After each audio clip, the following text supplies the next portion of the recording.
এসেছে? তুমি বলছিলে না তোমার খাবার হজম হচ্ছিল না, ওই যার সাথে সকাল থেকে রাত অব্দি নিন্দা করো। কার সাথে নিন্দা করি রে?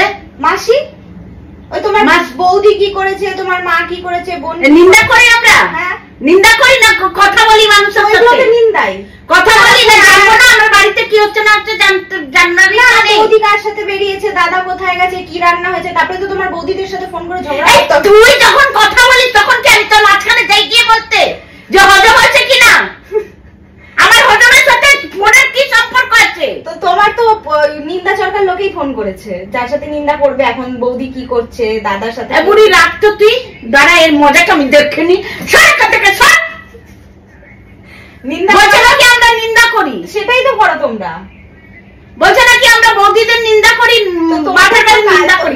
নিন্দা করি আমরা? কাজ ননদদের তো কাজ সেটাই, দুই মানুষ সারাদিন আমরা কাজ করবো, সারাদিন আমাদের কাজের সময় পাই না, একটু বাপের বাড়ি খোঁজ নেবো না? কাজ করে রাত্রিবেলা বৌদি কি করেছে, দাদা কি করেছে, মা কি করেছে, মায়ের সাথে কি হচ্ছে না হচ্ছে, রান্না কি করলো, ভালো রান্না খারাপ রান্না, দাদা বৌদিকে কি। তার মানে তুই এইগুলো করবি?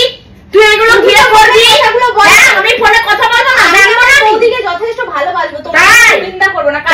আমার একটা বোন। ঠিক আছে তুই রাখ, আমি পরে কথা বলছি, এর ব্যবস্থাটা আগে করে নি, তারপর তুমি আর কি করবা? তুমি নিন্দা করে না, পেটে ব্যথা করছিল না এখনই তোমার, তো কথা বলে নাও, খাবারটা হজম হয়ে যাবে। বেকার খাবার হজম হবে না। ফোন নাও, ফোন করো, কথা বলো। তুই কিন্তু অতিরিক্ত বলছিস না। অতিরিক্ত বলার কি আছে? যেটা অতিরিক্ত বলছিস না, সত্যিটাই বললাম। তুই মার খাবার কাজ করছিস কিনা? তো চলে আমার চোখের সামনে দিয়ে। সত্যিটা বললাম। ঠিক আছে চল যা।